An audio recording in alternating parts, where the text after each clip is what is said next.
Are you curious about Gestalt language processing? You are not alone. Join me, Corinne Smoose, and speech therapy PD for our podcast, The Gestalt Get Together.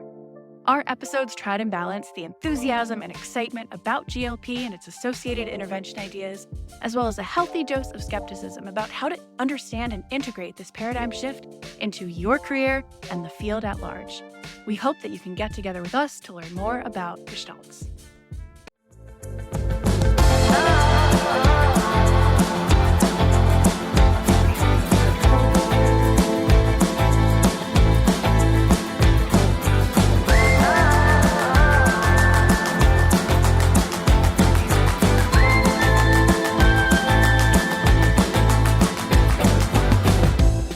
And welcome to Understanding Dysphagia podcast, a 10-part series with Dysphagia Outreach Project.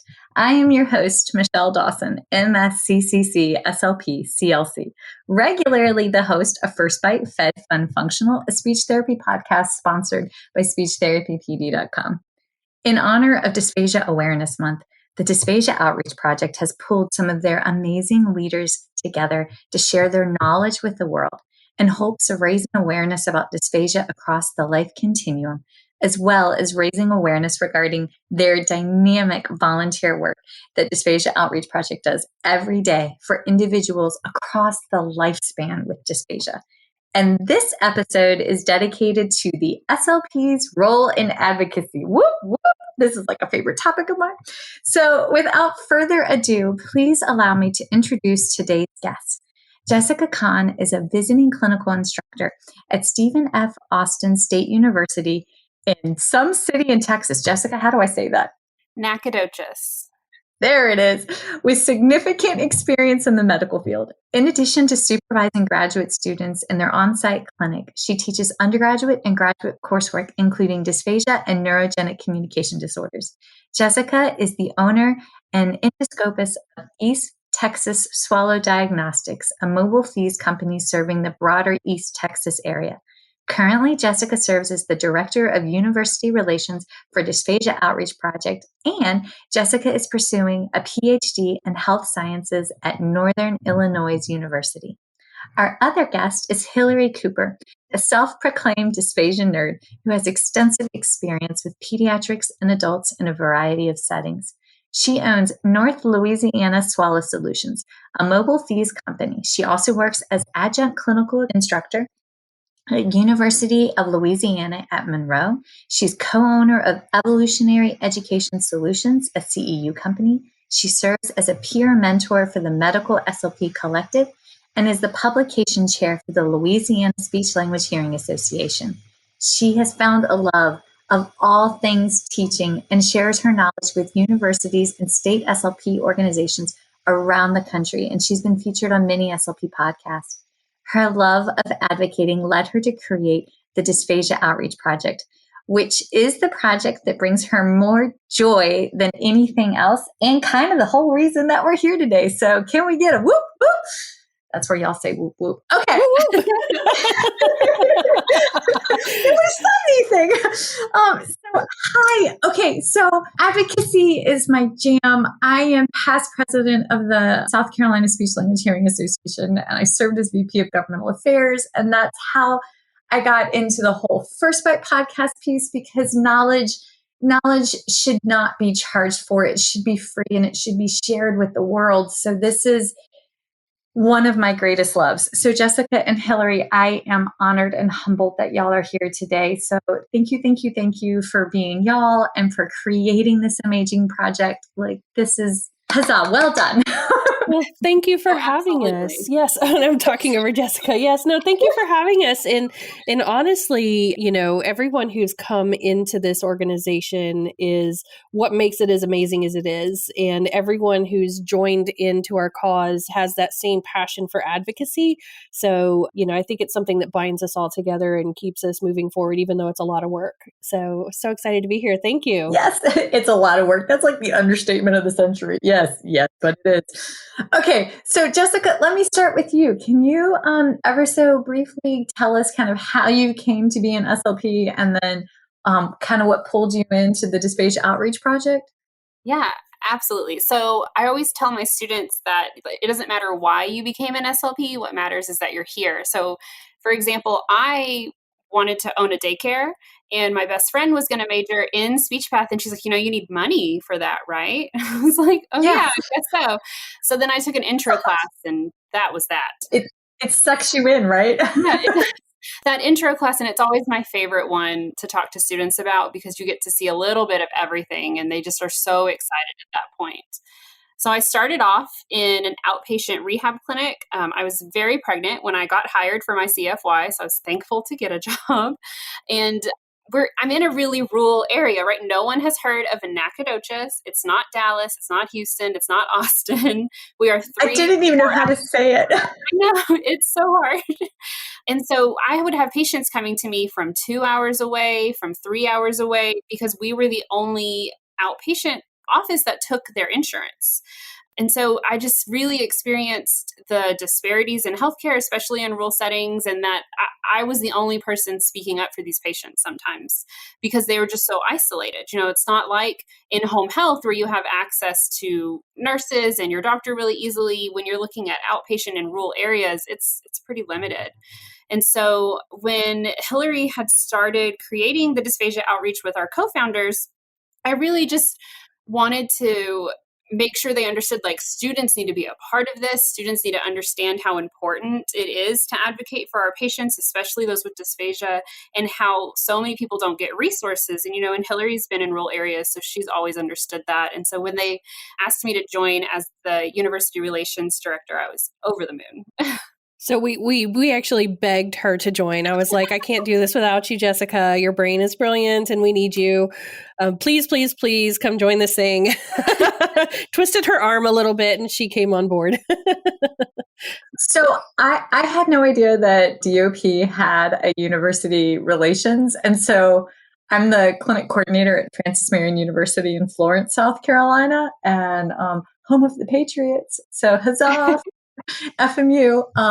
And just heads up, I'll be reaching out to you this summer because clinic class is Thursday morning and at 9. So hint.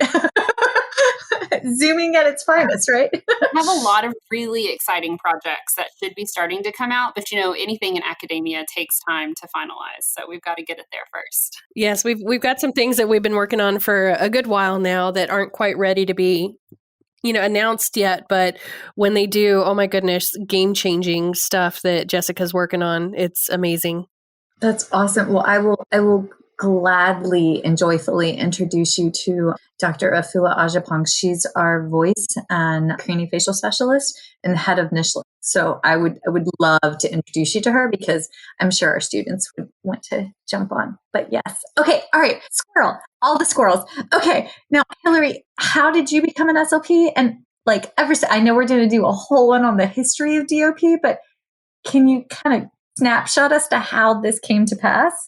Well, absolutely. I, was originally a pharmacy major and then I actually did an observation and was like, oh no, this is not for me. So I went to the university.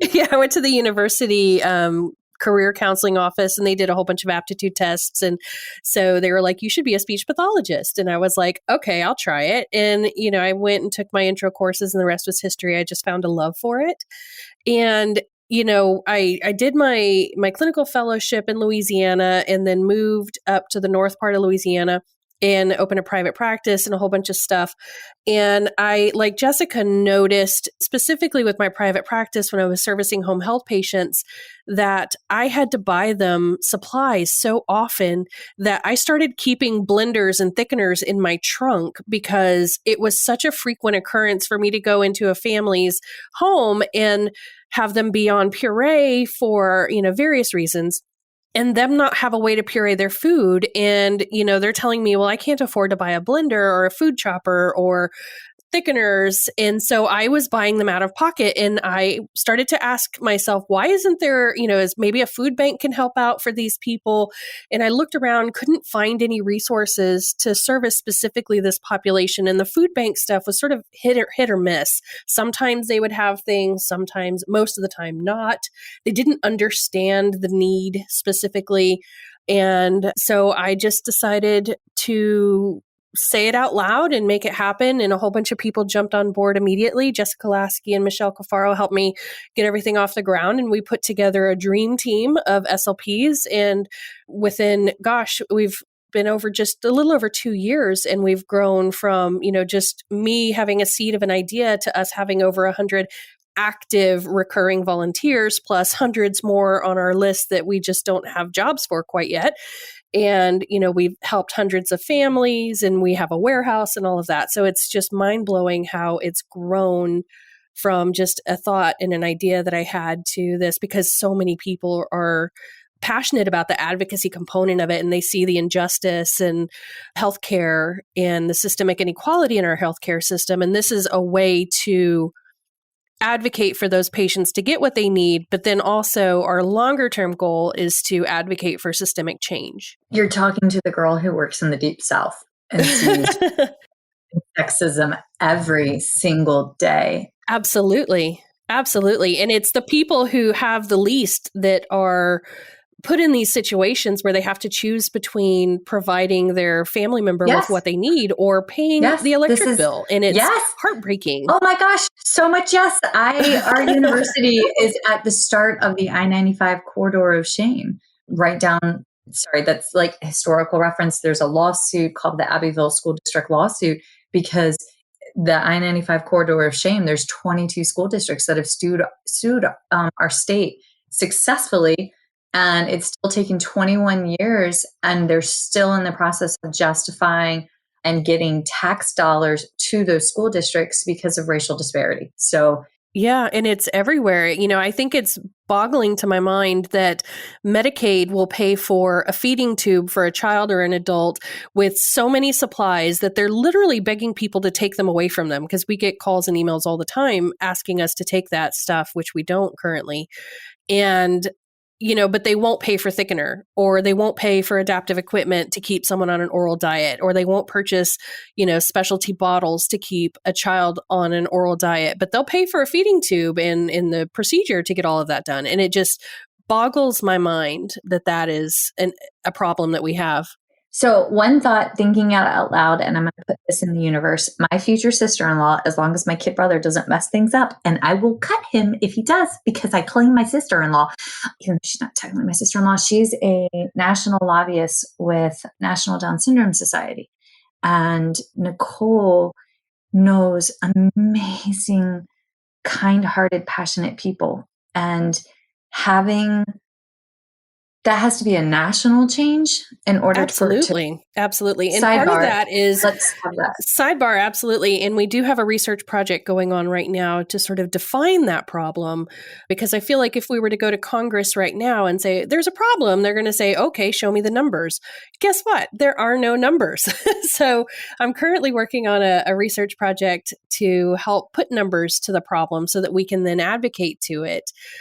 And we can't really make change without having some sort of documentation that there's a problem in the first place. So I think that's an idea.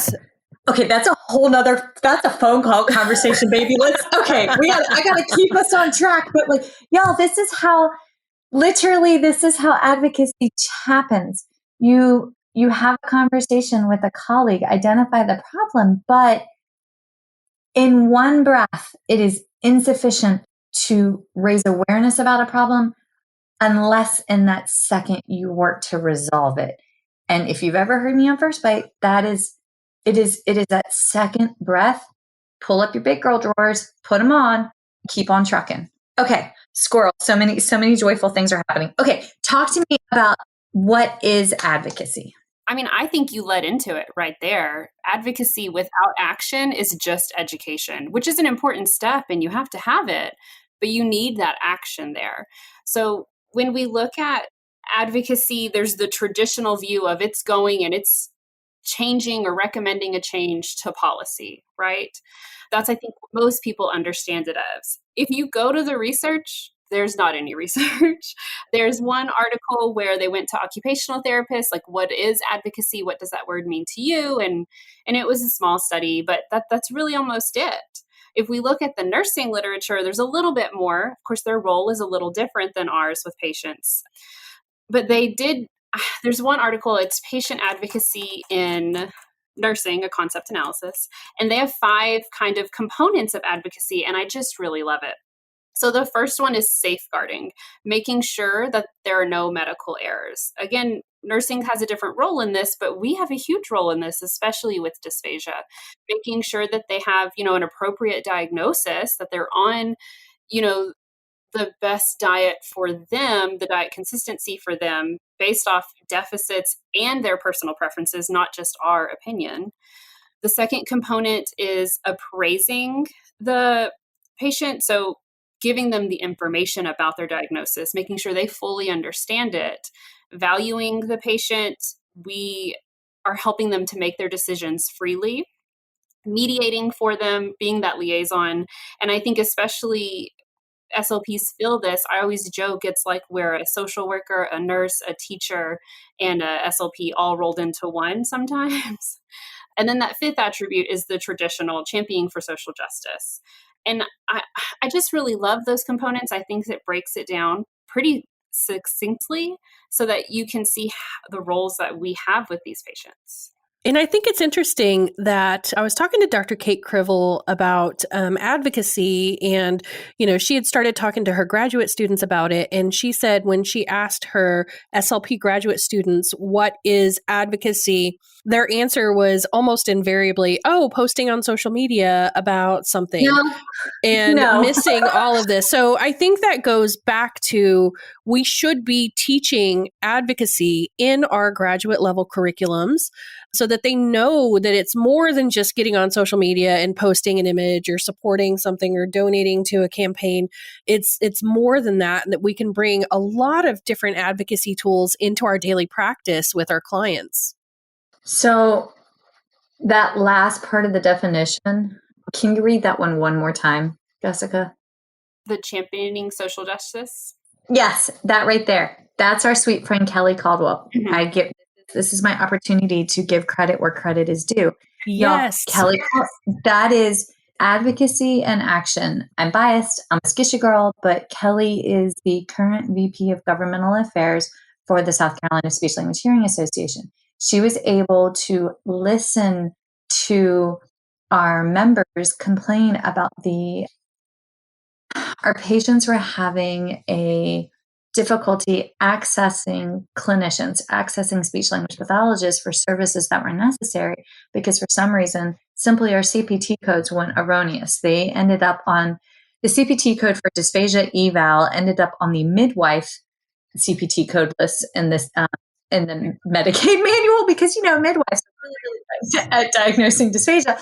And I believe the treatment CPT code for dysphagia ended up on the physical therapist or the audiologist list. And an audiologist they're kindred spirits, but not so great at treating dysphagia. Kelly, I got to witness her in action. Not only did she raise awareness, but she put in so much work. She had graphs, she had resolutions. And just this past week, we met with the Department of Health and Human Services, and she presented the data on behalf of speech language pathologists and the patients that we are called to serve to a deputy director and to their assistant. And she did it succinctly. It was, here's the CPT codes. This is a patient access across all settings issue.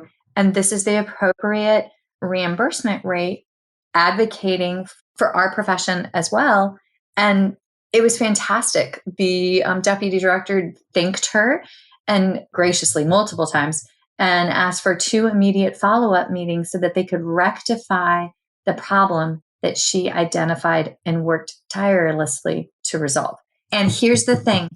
Anybody that's listening, I can hear in your soul that you're thinking, well, that's ASHA's responsibility. Absolutely not. ASHA only has national level lobbyists. Y'all have had the honor of serving as treasurer for the Council of State Association Presidents.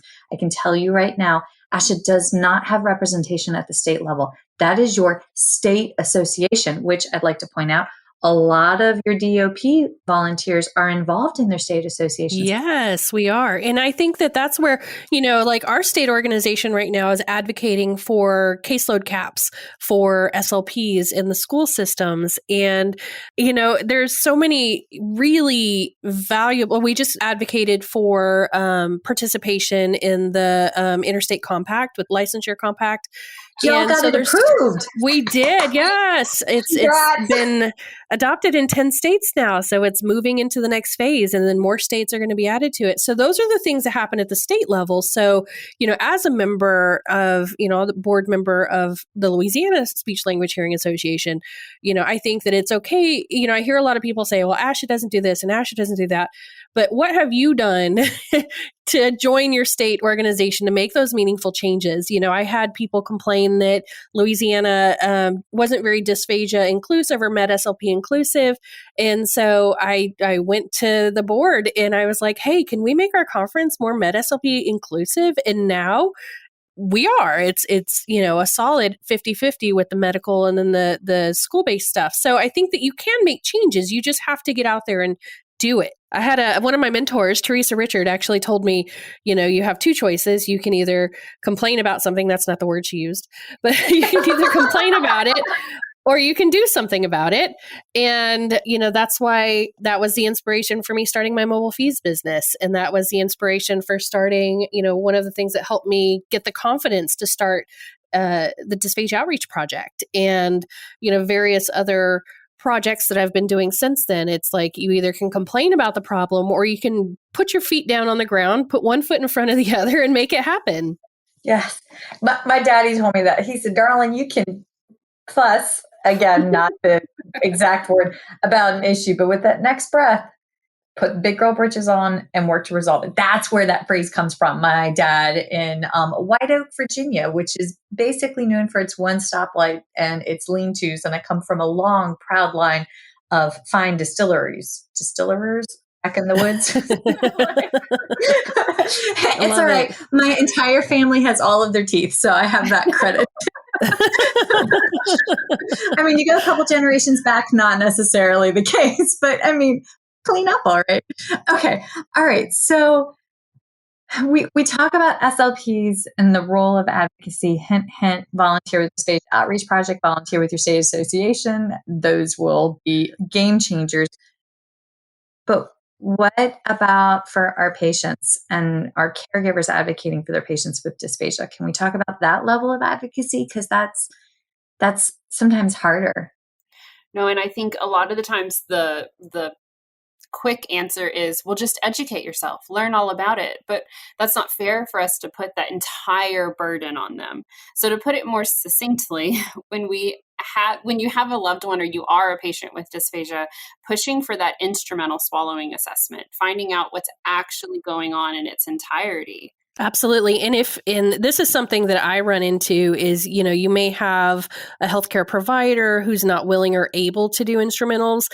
And in that case, I advocate for those individuals to get a second opinion, to go somewhere else. And if you have someone who says, oh, I have magic fingers and I can palpate and I can use my stethoscope and determine aspiration, then that's a red flag that maybe you should be asking for a second opinion and advocate for the instrumental. You wouldn't second guess it if you had, fallen and your arm was hurting, you would get an x-ray with no problem. So, looking at and educating our families that instrumentals are the beginning of the ability to accurately diagnose and treat dysphagia for pediatrics or adults. And I know with peds, it's harder sometimes to get those instrumentals, but advocating for if you're a SLP, advocating for your facility to offer more instrumentals and, open more spots so that you can meet the need that is there in the community. I think, there's a lot of, it all begins with the instrumental. Like if we suspect dysphagia, we should be getting an instrumental. We can't treat what we can't see.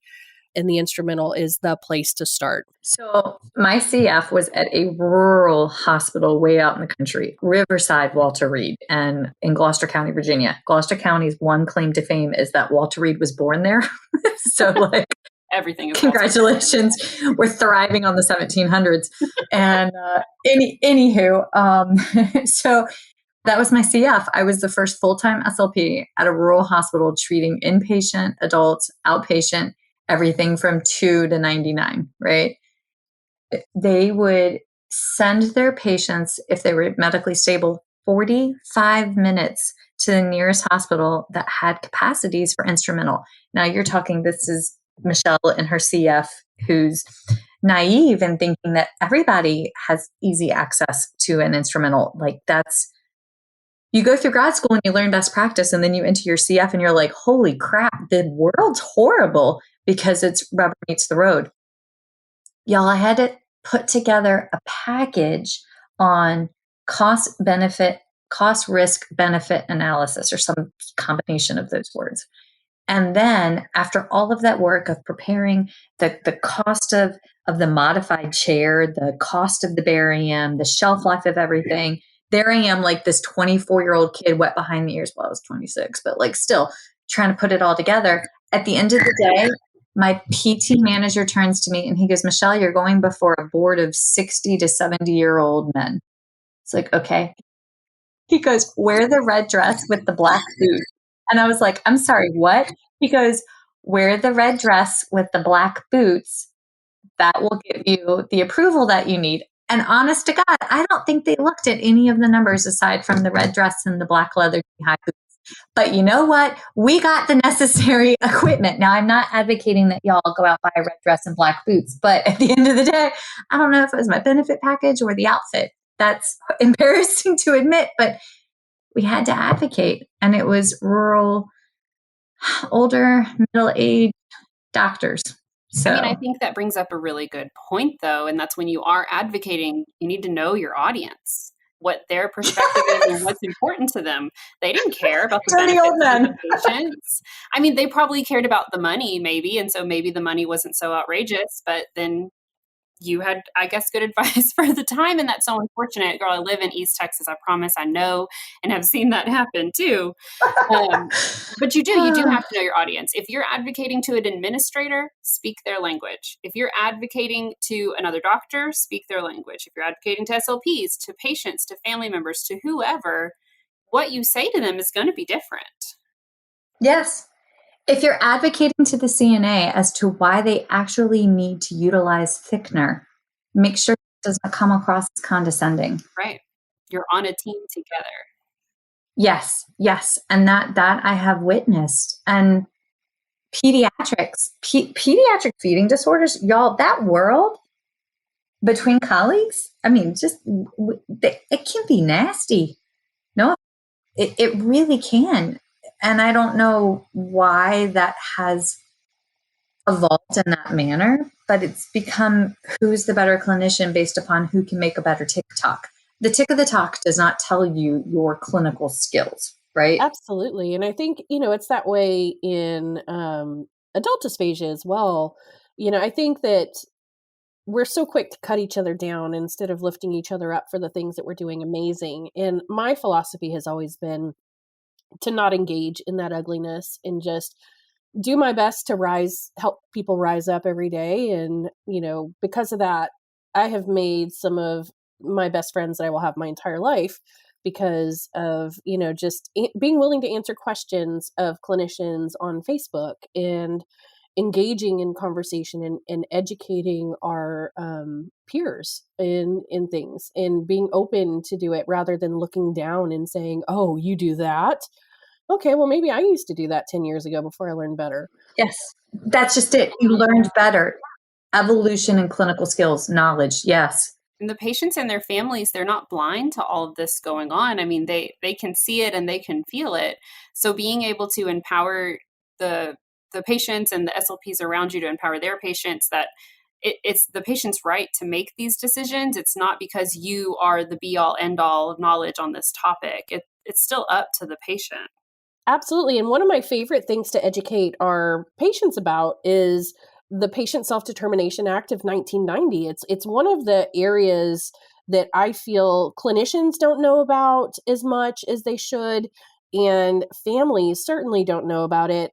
We know that health literacy is definitely an issue, amongst many of our patients and their families. So, as SLPs, again, like Jessica was saying earlier, part of our job is to educate them about their rights, that they have federally protected rights through the Patient Self-Determination Act of 1990, that we inform them of those rights. Now, typically this comes up with the end of life stuff, but I think it's so important to bring it up way before that our parents of children with dysphagia, our caregivers, our individuals with dysphagia have the right to participate actively in the decisions made in their healthcare. And we should not sit on our dysphagia thrones and say, you have to have this diet or you're going to die from pneumonia. And I think that we did that for a long time, but there's this culture of change and we're learning better, but putting words to it and talking about the Patient Self-Determination Act of 1990 and how we should be, when a patient goes into a hospital or a child or an adult goes into a hospital, it is required by law to ask about the patient's their advanced directives, right? So it's the law to ask about that, and we think of advanced directives being like code status. So, are they going to have CPR if their heart stops, or are we just going to let them pass peacefully? But it's really more than that. It covers, their wishes regarding oral diets, feeding tubes, those kinds of things. And as clinicians who work with dysphagia patients, we should be asking them, what are their wishes? What are their goals with dysphagia? Are they willing to have a feeding tube? Or are they just absolutely not? That's not going to happen. I am never going to have a feeding tube. And you have to take that into account when you're making their treatment plan and respect that. It's not just an ethics issue that, it is an ethics issue, but it's not just being polite or, doing something extra. It is federal law. We have to do this. So it's not just something ASHA made up for us to do. It is the law, and we are required by law to take into account their wishes. And I think that sometimes that gets dropped on the wayside, and families need to really push to make sure that their wishes are expressed, and clinicians on the other side need to be asking our patients for their wishes and then respecting them and upholding them, and then educating other providers on the interdisciplinary team to also uphold and respect those wishes as well. So I've had, as a mobile fees provider, tons of cases pop up where, a patient aspirates on all consistencies. The physician is saying, oh, we got to put a feeding tube in, but the family says, absolutely not. We're not going to do a feeding tube. And my job is to educate that MD. Okay, well, look, this family does not want a feeding tube in this patient, and that's their right to choose that. They've documented in their advance directive. And so this is what we're going to do instead. And then I outline, a treatment plan that balances both safety for the patient and their wishes. And a lot of times when that happens, the physicians are like, oh, wow, okay, yeah, cool, that makes sense. And they sign off and they're happy with it. So I think that it's one of those things that we have to educate our families about it, and we have to educate each other and make sure that we stay up on asking for their advanced directives as well. Yeah, it goes back to those 5 attributes of advocacy: valuing the patient and their wishes, and then mediating the deficits with their wishes with the other providers as well, being that liaison for them. So I don't see that happening in the peds world. And I treat palliative care patients a lot. And we just had an issue within our state early intervention system where they actually passed a proclamation that they were going to terminate early intervention for patients that were placed on hospice, which upset me significantly, on the grounds that once a patient is made hospice, it's no longer educationally appropriate. I understand that. However, our state early intervention system and Medicaid are so intertwined because of a couple of decisions that were made that at the same time, if the patient doesn't have Medicaid and their private insurance doesn't cover, you bill the private insurance, then you bill Medicaid, and then Baby Nut's the payer of last resort. But if their private insurance doesn't cover speech therapy, then BabyNet was covering it. What about for those patients that are responsible for quality of life, end of life, pleasure feeding? Don't they deserve that for hospice? Like, that's our job. And if you get on ASHA and you look at hospice quality of life stuff, that there's a plethora of information for adults. But y'all, I have lost pediatric patients because of the nature of their genetic conditions, the nature and severity of their CVAs, and they too warrant those end of life decisions. And I wonder how they're getting away with that, because the Patient Self-Determination, and I'm not a lawyer, but the Patient Self-Determination Act of 1990 has 5 components. So the first one is that we have to inform patients of their rights to make an advance directive. The second one is that we have to inquire periodically to make sure that to see if they've updated it or changed it. The third one, this is the one that has me scratching my head right now, is that it is illegal at the federal level to discriminate against persons or withhold treatment for persons who have executed an advance directive. So if someone chooses an option for their healthcare, to be able to discriminate against them and withhold services to them is illegal at the federal level. So just like and then there's nursing South Carolina. homes, nursing homes cannot refuse to admit a patient who is DNR, or they can't refuse to admit a patient who is full code. So, if they have multiple comorbidities, they can't refuse a patient's admittance on that behalf. So I'm kind of curious about that. And I wonder if someone's looked at that.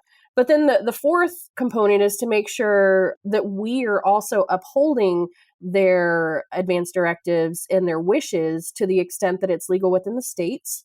And that we also provide education programs and such for the staff and everybody. In most facilities, it's like a yearly training about recognizing advance directives and those kinds of things. So, the number 3 and 4, that has me scratching my head that they can get away with that with the Patient Self-Determination Act of 1990. And it makes me wonder that it blows my mind how often we don't think about this law, and, that we have to advocate for it to be enforced. So when y'all are utilizing your Dysphagia Outreach Project University liaisons, may I suggest that? And may I also make an unsolicited suggestion that an excellent way of utilizing the volunteers on your wait list is having a PowerPoint presentation pre-prepared for your volunteers to put in a call for papers at their state association conferences. No, absolutely. Yeah. That's definitely something that, I think, we can all band together to make a change. And that's how we've gotten as far as we have so quickly in a year where nonprofits were shutting down left and right. Dysphagia Outreach Project grew because of the need with COVID and people losing income and the need for the supplies that we provide through our food bank, but also, everybody recognizing that we have to join together to make big change. And we're not in separate camps. It's not, this is a pediatric only. It's not, this is an adult only kind of thing. It's a life continuum. Absolutely. And I think, some of my colleagues who are pediatric focused just eternally laugh that, an SLP who's adult focused, 80% or 90%, I think it sort of varies between 80 and 90% of our current recipients are pediatric. So primarily pediatric recipients right now, but it kind of ebbs and flows, but, and they think it's hilarious that, the adult SLP is, learning about Dr. Brown's bottles and all the wonderful things that we can do with our pediatric population. Maroon spoons for days. Oh my God, I love me a maroon spoon. Even Chewbacca can't chew through a maroon spoon. That's a good spoon, dude. You know what? And we were fortunate enough to have the actual original makers of the maroon spoon, the equipment shop, provide us with hundreds of them for our recipients. So, and it's one of those things where we told them what we were doing. They're very passionate about advocacy, and they were like, well, sign us up. And I love it. So, it's our donors, it's our people who come in, who see the cause and they see what we're trying to do. And then our long-term goals, with championing for advocacy and change over time. And unfortunately, these things do take time. But, there are some things, though, that SLPs can do right now to advocate. So some of the long game stuff, Dysphagia Outreach Project, we have that going. Jessica is working on a lot of really, really cool stuff, and I can't wait till that comes out. In our other teams, we have some really awesome projects in the works, including this amazing podcast. Thank you so much, Michelle. But, I think, there's definitely a lot of things that can be done right now. So if you're kind of an instant gratification person, there's definitely a lot on the table for that. Yeah. Okay, wait, I'm dying. Yeah, you paused and I'm like, okay, well, what is it? I was going to let Jessica talk. I figured I could hand the torch over to her. I know, but I was literally on the edge of my chair. Come on, people are driving, listening to this. Don't do that. I know, and now they're really wanting us to We're hurry up. building up the suspense, the bum, bum, bum. My favorite All right, Jessica, lay it out, baby. My favorite thing for people to advocate for their patients right now is something you can do right now that has a long-term impact. So mentoring students, letting them come with you, and teaching them how to advocate for those future patients that they're going to see. The same thing with CFYs, feeling willing to help support them in this really hard journey, especially now, can make such a big lasting impact. With your patients who have I have a thing right there. You just hit a heartfelt moment. I am in a unique position where part of my job responsibilities is coordinating external clinical practicums. Oh, that's a hard job too. Yes, this is a hard job because everybody's worried about productivity. But I have witnessed firsthand more explicit racism and explicit bias in placing students for clinical practicums than I ever thought possible. That's just heartbreaking. And, as someone who takes students regularly, it just breaks my heart. Yes. I have had to power through a significant amount of anger. I mean, I'm Irish, y'all. We can hold a hot mad, and you throw Irish and Cherokee blood and a little bit of Patawamak in this tiny body that ain't as tiny as it used to be. Who we kidding? But we can hold a mad, right? 2 children later, I'm like, one day I'll fit a size 6 again. Ha! But that's not okay. So right here, right now, we have to have that crucial conversation. We have to be able to reflect upon the implicit and explicit biases within our own profession. So if someone from a HBCU university reaches out, and the university that I work at is not, do not at face value say no. My goodness, say yes, and let's fix it. Because this is, I'm so righteous anger advocacy. We can do better. Absolutely. I know. Yeah, that gets my feathers ruffled as well. And, one of the reasons that I love the university I'm with right now is they, are very dedicated to changing that culture within our field, and we don't take that crap. So I love it. Yes, that's exactly my university. And this is, I am honored and humbled that I get to be there. So let's fix that. All right, Jessica, I'm sorry. That was a really emotional soapbox. Continue. No, you're fine. And you're not the only person, you're not the only one that sees that. We actually have our most diverse class, I think, this year than we've had in a little bit, with just a variety of backgrounds and ethnicities. And I had a student come to me and say, Ms. Conn, I'm worried about having to drive more than 40 minutes in rural East Texas.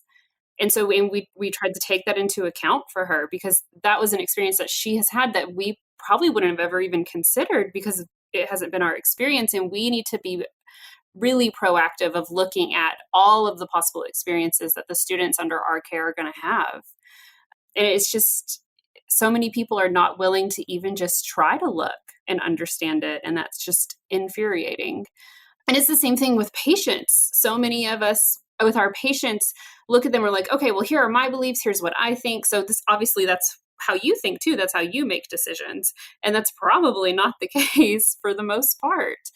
I think it's really important with everything, but with patients you have in front of you, to use that shared decision-making model, not just you telling them, here's what's best, not them asking, well, what would you do if it was your mom, but you sitting down and having that conversation with them. And I know I wasn't taught this in grad school, how to do that. Hilary, I think you said you weren't either when we talked about it last. Yeah, and we talked a lot about counseling and things in my grad program, but this new thing that you showed me just blew my mind, and I love it, and I want everyone to have it. Yeah, so it's the Ottawa Personal Decision Guide, and it's literally the cutest fillable PDF that you could ever imagine.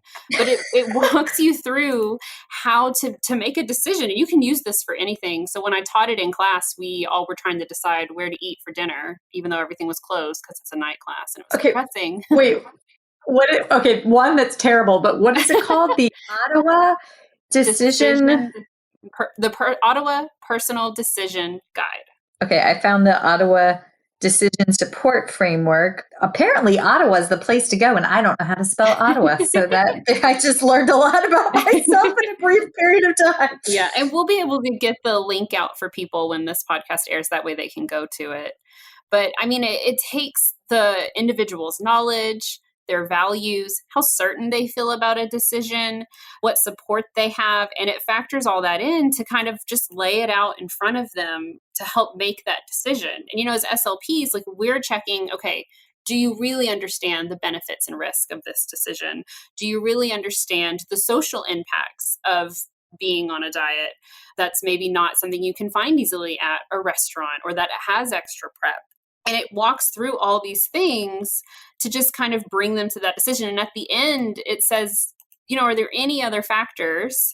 Is there anything else you could try? Is there anybody else you could follow up with? And it's really thorough, and I just really love it. And I didn't know I could be that excited about a fillable PDF, but I just am. But it really is. It's so cute. It's so user-friendly. And just easy to walk through. And I don't think you have to have an extensive, training on shared decision-making to be able to just pull this up and use it and walk through it with your patient. I think it's something you could use right now, whether it's a pediatric case or an adult case. It's something that really just helps us make sure that we're doing our best to respect our patients' wishes and walk them through making the decision without making it for them. I think we also all recognize that we're visual learners when we're excited about the colors and it's like, y'all, it's reminiscent of of Boardmaker, but not quite. And it's visually aesthetically pleasing. So if you're a visual learner, I highly recommend it. I really like the little guy by Certainty. Well, and what I like about it is you can print it after you've filled it out with your patient or your caregiver. You can print it out and they can take it home with them, because I can't tell you how many times I've gone to, especially when my dad was terminally ill, a doctor's appointment, and then the doctor would, spew a whole bunch of different options on the table for treatments and medications, but here's the side effects of this and here's the option of that, and da-da-da-da-da. And then I leave and I'm like, I can only recall maybe 1 out of every 5 words that doctor just said. But with this, you can print it out, you can send it with them. And then when they question their judgment, which they're allowed to do, they can say, why did I make this decision in the first place? And if they change their mind, then they can say, you know what, this, I has changed and I want to change my mind, which is their right to do so. So I just love that you can print it out and give it to them and have it be a resource for them as well. This is what's missing for peds.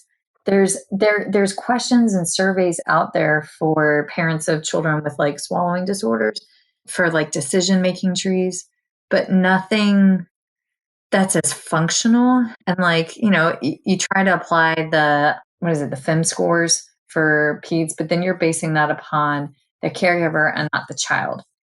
And when I think about our children with PFD that are school age, that have ASD and can communicate their wants and needs, whether that be verbal, ASL, AAC, low tech or high tech, we have to take their self-advocacy and what they're telling us as well. And that's incredibly powerful. So if anybody's looking to do some research, I would love to see some research tying that in with a child that has a PFD being able to tell us what they want and why. Well, and my research I'm doing for my PhD, it's with adults who have dementia. But one of the things that I'm really starting to dig into is that when we look at quality of life, the self-reported quality of life of the individual focuses on their preferences. The proxy reported quality of life from the caregiver looks at how safe they are or their quality of care. It's not really looking at quality of life. And so that perspective, isn't that just insane? Like, I never even considered that. And so many people look at individuals with dementia, individuals who have autism or other cognitive issues, and they think, well, they can't determine their quality of life. They don't know, but they do. It's still their life. Well, and I think even in the palliative and hospice population, my father, when he was terminally ill, developed dysphagia towards the end. And, the hospice company was advocating for an instrumental, and they were concerned about, aspiration and all that. He had a lung disease. But their concern was safety. Their concern was, prolonging life, which, I'm not going to knock them for that. And, had a very good hospice company that took care of him.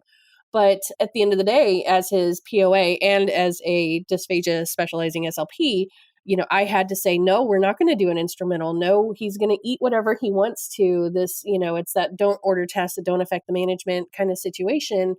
And he chose, after talking to him and knowing what his wishes are, he chose quality over quantity. And at the end of the day, dysphagia isn't what killed him. His condition is what killed him. But, he enjoyed that one last pleasure until the very end. And I think that, if the hospice company had had their way, we would have had him on a very restrictive modified diet, which would have decreased his quality of life. So my granddaddy worked the fields. He failed 3 grades twice because he was working the fields for ski, but that's another story, but corn. And Pop took his money, put it in real estate, and he and my grandma that just passed, they paid for my master's degree.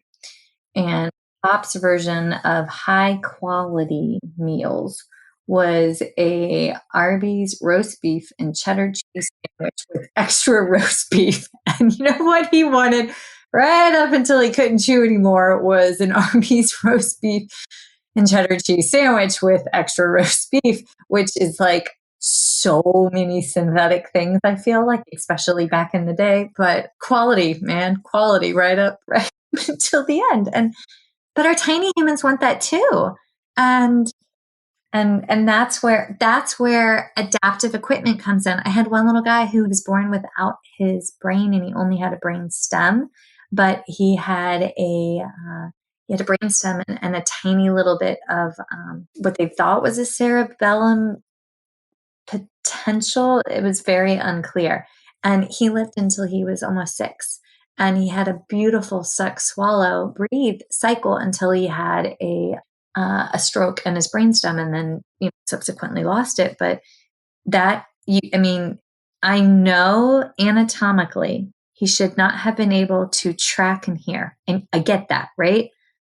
But let me tell you what, I'd walk in the room and start talking sweetly with my big old thick twang that I can turn on and off, and I go, "Hey, sugar bee, you ready for that bottle? Let's do this thing, darling." And you know what? That baby would turn to me. He would look at me. He would smile and start tongue pumping until he couldn't. And then that season changed, and we were in a new season. That's where you always have to assume competency. Yes, absolutely, 100%.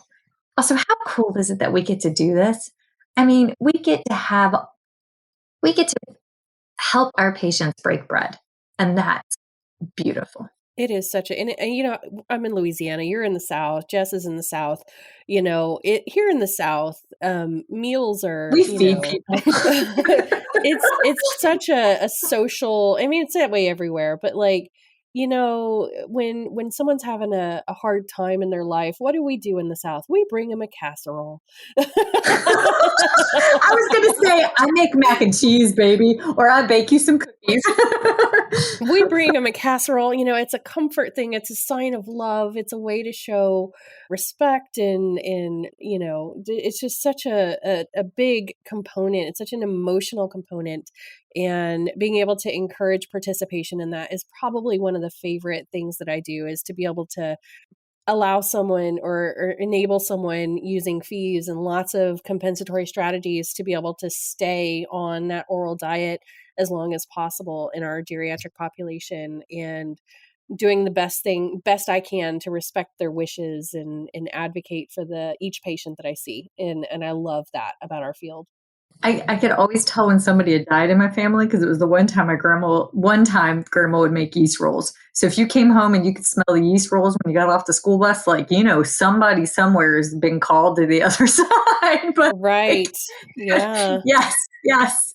So what's unfortunate about it is that those supplies aren't typically covered by insurance. And so another way, sort of bringing it back home, another way of advocating for, or the SLPs can help advocate for their patients with dysphagia, is asking them, are you able to afford these? Is purchasing these supplies that I'm recommending going to create financial hardship for you? Because I think sometimes we just assume that they're going to be able to buy, 8 Dr. Brown's bottles, or, a whole, maybe they're trying a new cup every week, trying to identify the one that works. And that can be a financial burden. So making sure that we're asking that, and then referring, if they come back at you and you come to them from a genuine, honest place, is this going to create a financial burden for you? And I don't like to phrase it as, can you not afford it? Because then that can be sort of stigmatizing. But I like to mention it as, is this going to create a financial burden? And if they come back with, yes, it is going to create a financial burden, then you can refer them to the Dysphagia Outreach Project's Dysphagia Food Bank. That's why we're here. We are fortunate enough to have a bunch of amazing donors and sponsors who give us the ability to help these families and answer questions and help refer them to people if we need to. But the application for assistance is super easy. We created it in a way that it can be completed from a smartphone, and it takes about 15 to 20 minutes to complete. If they're doing it in a thorough way, they can screen or take pictures of any documentation that they may have that we ask for. And it's a very easy process for them to get through it. So once they apply, usually within a few days, our food bank team, if not the same day, our food bank team will respond. They'll ask some clarification questions, and we'll get relief sent out the door to them pretty quickly. So, as an SLP treating people, if you're asking this, of your patients and your families, and they come back with a, yes, this is a financial burden, please don't hesitate to refer them to us. That's literally why we're here. Have you know Dr. Reva Barwell with Savories? Yes, we do. Yes. I love Reva. Okay, because she's got those transitional crackers for the adults and for the peds. And I use that a lot with patients. Absolutely. Yep. And those are, welcome. If you have some that you're not going to use, Reva sends us some. We would love to be able to give more. That's one of the things that we get a lot of requests for, is those transitional solids. So, if anybody has some that you're not going to use, you're welcome to do that. You can also we have an Amazon wish list. We have Amazon Smile. So if you do like I do, I just bought PPE, a whole bunch of PPE for my fees business today. And I use my Amazon Smile so that they get DOP gets a portion of it. We have lots of different ways that, you can do that. But if you want to donate to the food bank, the Amazon wish list is a great opportunity to see kind of the fun things that we need. Can you please make sure that you send that to myself and Miss Annalisa Nicolatis, because Annalisa does all the social media, and she'll make sure that the wish list and the Amazon Smiles piece gets shared as well. Absolutely. Not a problem. Yes. Beautiful. Okay. So I have to be time conscientious, which me being a timekeeper is hysterical because I hate that. But if someone does want to volunteer, and I know that the cup runneth over, but we all want to help. But if someone wants to volunteer, how do they reach out? What do they do? Aside from Amazon Smiles, hint, hint, Amazon wishlist. Hint, Absolutely. First thing is go to your phone and switch over to Amazon Smile and choose the Dysphagia Outreach Project as as your nonprofit of choice. But then also go to our website. We have been in the fortunate position of having more volunteers than we've had jobs for. So currently our volunteer application is closed, but we're going to be adding some job postings soon. So keep an eye on the volunteer page so that we're looking for very specific needs. Email us, team@dysphagiaoutreach.org, if you have any special skills or anything that you want to bring, or if you want to donate things, any questions that you may have, team@dysphagiaoutreach.org. And our amazing Katie Goleen will guide you to the department that you need to go to. Share our social media posts. That's another great way that you can help us volunteer and spread the news, spread the word of what we're doing. So sharing our social media posts, and we've got some more opportunities that will be coming soon. So participating in our fundraisers and things, sharing the word about those. We've got a lot of really great projects coming out over the course of the next year. So definitely keep an eye on our website and our social media, and we'll share some more opportunities. And if you have an idea or a resource, like anyone who's listening, email that team at dysphagiaoutreach.org, and maybe that'll spark something and you can have your own little project. Absolutely. Yeah. We're always looking for people who think outside of the box and who are go-getters. So if you have something that you would love to accomplish and would like the support of DOP to do it, then email us and we'll have a conversation. Excellent. And y'all, their Instagram handle is all one word, Dysphagia Outreach Project, all lowercase. I know that doesn't matter. Why do I sound like I'm 80? Okay. And at least I didn't say at with quotations in the air this time. Hilary, Jessica, y'all are literally changing people's stars. So for all of us that benefit from the work that y'all are doing, you and everyone at Dysphagia Outreach Project, thank you, thank you, thank you, thank you. And most excellent. Okay, y'all heard it there. Go check out Dysphagia Outreach Project on Instagram and everywhere else. Hey friends, thank you so much for listening to Understanding Dysphagia. Remember that if you'd like to earn credit for this episode, complete the accompanying audio course registered for ASHA CEUs on speechtherapypd.com. And if you are interested in joining speechtherapypd.com, I have some exciting news.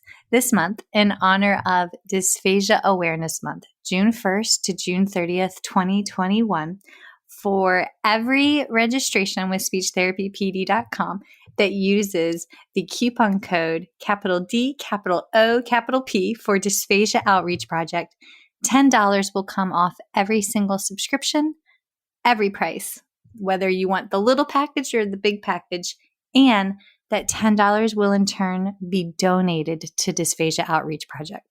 So if you want this episode that grew your evidence-based practice to pay it forward a little bit more, join speechtherapypd.com and don't forget to use the coupon code DOP for Dysphagia Outreach Project.